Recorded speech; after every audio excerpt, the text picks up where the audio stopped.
Alright, welcome to my newest singing monster, my newest My Singing Monsters monster showcase. I don't know if there's a particular theme for this one. I guess it depends on what I find in the sketchbook, but these two guys, they're called Acti and Agmi. So, they don't have a bio, but they were an entry for what's called the Celestial Zodiac Contest. It's over, by the way. It was in the My Singing Monsters Amino. So the whole deal with the contest was like, yeah, you had to take your zodiac sign and combine it with your birth celestial or celestial choice. So my zodiac is Gemini, and my birth celestial and favorite celestial is Syncopite. So I mashed them together, and I made two boys, Acti and Agmi. This one's Acti, that one's Agmi. So this dude, he's pointing downwards like a stalactite, so I named him Acti, which comes from stalactite. This dude, he is pointing upwards like a stalagmite, so I named him Agmi, which that comes from stalagmite, because like stalagmites, they're stuck to the ground and pointing up, and stalactites, they're stuck to the ceiling and pointing down. That's why he has legs. So they're also meant to be opposites. Hang on, I'm reading this, by the way. Acti has arms, 2 eyes, and a crystal head with a rock body. Agmi has legs, 1 eye, and a rock head with a crystal body, or a mostly crystal body. Acti is a singer, while Agmi is a percussionist. Agmi would sound very similar to Syncopite, but slower. To go along with that, Acti performs with slow, peaceful singing, like chorister on consonant. And, so, if you're wondering why I had just this piece of paper taped on, it's because I like the second concept I made for Agmi so much that I outlined it, colored it, cut it out, and taped it onto the paper that this boy was on. And the first concept I made for Agmi looked exactly like Syncopite. And then, whoosh, Rare Weekee. Remember Weekee, the Tiki monster? Well, he's got a rare version, and I gotta find his bio. Hold on. It'll be very, very quick. See what I did there? I paused the recording, so it seemed like it was way faster than it was. So I'm just going to read Rare Weekee's bio. How is Rare Weekee possible? Well, Weekee has picked lots of new bling over the years, and has traveled back in time to see what it looks like in the old days. That being said, Rare Weekee is actually Weekee from the future. He took all his friends back, too. So, since there's only one of each Tiki, similar to the Celestials, I think, the rare ones are just the Tikis from the future visiting the past. Which is, I don't know, it's a little bit confusing, but I'm sure you guys can understand it. This boy's from the future. I guess I should say they're coming back to the present. And, I've started giving my monsters little factoids, like fun facts about them. Rare Weekee prefers gray chocolate over black or white chocolate, not to be confused with normal chocolate. Specifically, gray chocolate. Epic Weekee's pretty tall, so I just kind of there we go. You've seen the whole guy, and I'm gonna read his bio. Weekee, Voodoo, and the other Tikis have done a lot of universal traveling this past century. Weekee didn't have any one environment to adapt to, so he adapted to everything. He became everything! To sum it up, Weekee has become the entire universe we know and live in, and through a time paradox, the common, rare, and epic Weekee are able to exist in one place at one time. And so, since Epic Weekee is basically the entire universe, like everything lives and exists inside Epic Weekee, the one you place on Tiki Island is just like a holographic projection. The real one is infinitely huge. This dude is Subwock. It comes from Subwoofer. He's basically a Deedge 2.0, just a less humanoid dude. I'm trying to make my singing monsters look less humanoid, because, like, you know, they've got the head, the body, the 2 arms, and the 2 legs. I've done that a lot. So, Subwock, he's breaking that habit. The personality of a Subwock is about the same as their state of movement. Static and never-changing. They're good dudes, though, so no one's complaining. The weird part is that their songs are in tune with their heartbeat. Every time their heart beats, a new sound is produced. So why would a monster that moves so slowly, if at all, need a heartbeat that's so fast? So, in case you didn't get the memo, Subwock makes a whole lot of stellar beats. So, each one of those is like a heartbeat, like a beat of his heart. And, Subwocks get nutrition similarly to how solar panels power a house, except that cool screen panel right there absorbs sound rather than light. This is Breaka, a monster that I have not made a bio for, and I have not posted him. I have not posted him in the My Singing Monsters amino yet, so I don't really know jack squat about this dude, other than the fact that he drums on his special hat, and it just makes a cool sound, and he stomps down on the ground too, which that's his song, just some beats, and he's kind of based on those reggae-looking dudes with their funny hats and dreadlocks and beards and stuff. And Breaka comes from breakables, which is another term for drums, which is the kind of monster that he is. You know, drums. This is the rare version. He has arms now, and a common stereotype with the reggae-looking people is that they smoke weed, so I put some leaves in the monster's design just as a little playful allusion to that. And in case you couldn't tell, he's grown out his beard and his dreadlocks, and he's an old freak, and he's got leg warmers.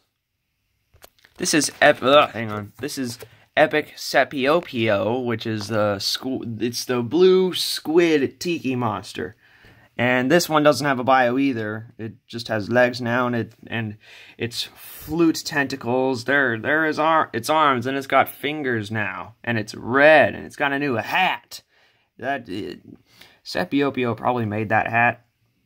I mean, well, it is basically Sepiopio from an alternative timeline, not to be confused with the rare one, which would just be Sepiopio from the future, traveling back in time to visit the present, just to see what things were like back then. It's confusing, but I'm into that kind of stuff, like time paradoxes and crud. So, I wrote an entire fan fiction about it, in my head. I haven't actually, you know, written it on the computer. My OC, Percy, just kind of...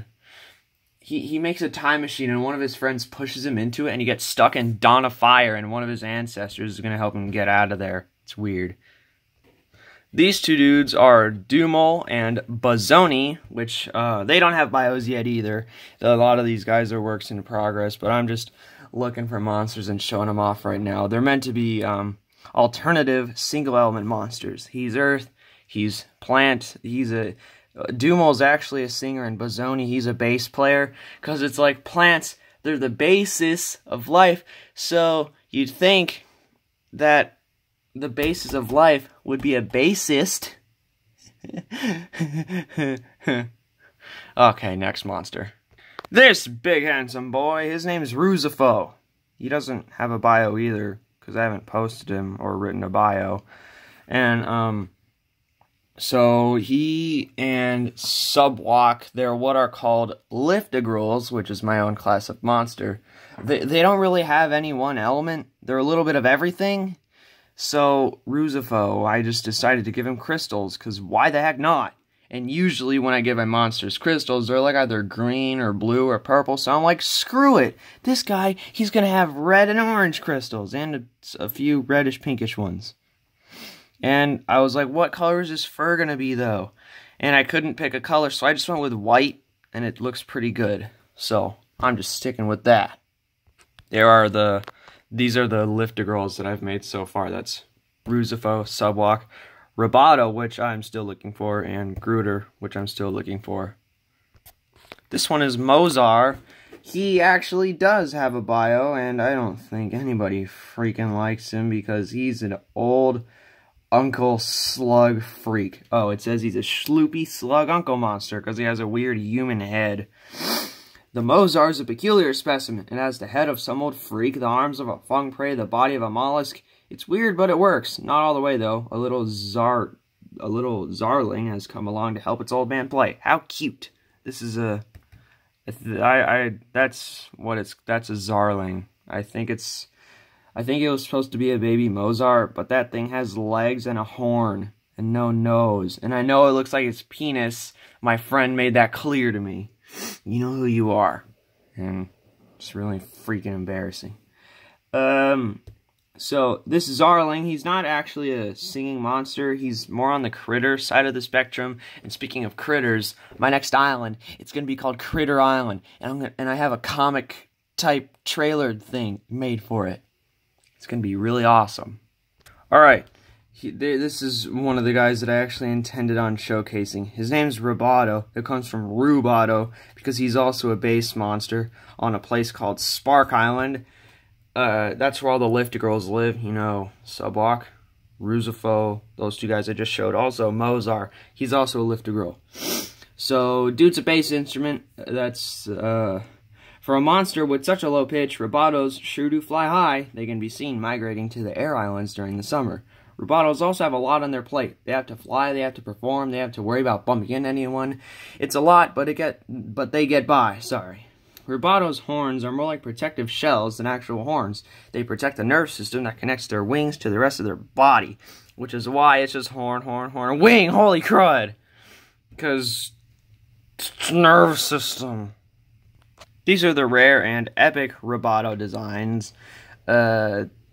I don't really have a story for the rare one, but the whole deal with the epic one, it's like, whoa, the rare Ribato, it's so spiky and supremely not huggable, so it's like epic Ribato, he's all poofy and nice, and the monsters love him so much that they tied a bunch of cute little bows on his horns and his tails just to show their appreciation for epic Ribato's huggability. This is Boogeyman. He's more like a My Singing Monsters OC rather than an actual singing monster. He's the guy who gives you the tutorial for Spark Island. But that's too long for me to explain it in this video, so I might just make a Spark Island showcase all on its own. Just for the sake of simplicity, you know. And, you know, just like how I did the Tiki Island showcase, I'll do a Spark Island one when I have all the monsters for that done. This is Gruder. Oh, crud. Oh, crud. Oh, crud. Sorry, I freaked out because I had closed out of the app that had all the monsters' bios up. This is Gruder. His sound is a synthesizer. The name comes from ground wire, which is a certain part of a telephone pole that acts as a reservoir of charge, which is basically what Gruder is. The Gruder absorbs electricity through the ground with their special roots and expels it through special units on his antennae, producing a synthesizer sound. There's something like a hybrid of technology and organic life, a fascinating specimen to all monstologists, if that's even a real thing. If it wasn't a real thing, it is now, because I made it real. Monstologists. Yeah. This is just some concept art for Rare Gruder and a guy called Thectoid. I thought that he could be like a theremin in the Composer app, because,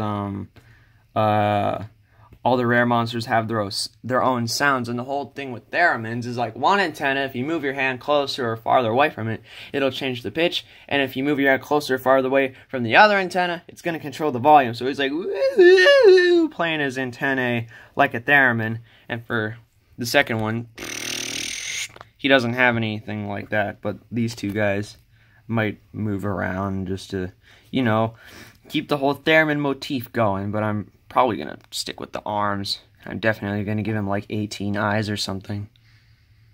This was the concept art for those other, the alternative element monsters, you know, Dumo, Bazzoni, Earth, Plant. And this is a Bunga. He's the alternate cold and earth monster. And he actually has feet. You just can't see him because they're behind his drums. And I think that's going to do it for this monster showcase. I had a lot to show off, so it might have seemed like I'm just like, just flying through all the monsters. So there were those 4 dudes that lived on Spark Island. I'm probably going to show them off again in another showcase dedicated entirely to the Spark Island monsters. But that'd be when I make more, of course. So, you know, like I said, just for the sake of simplicity and a lack of confusion.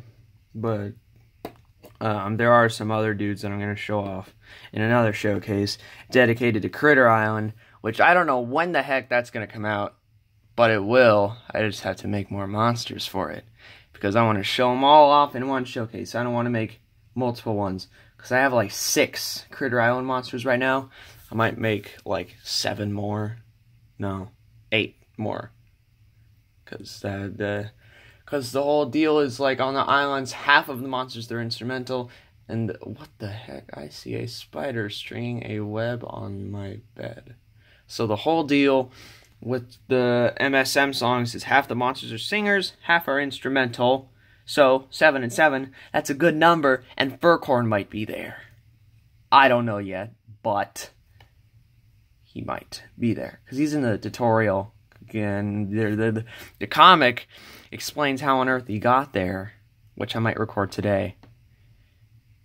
Sunday, October, what is it, the 27th? I don't know.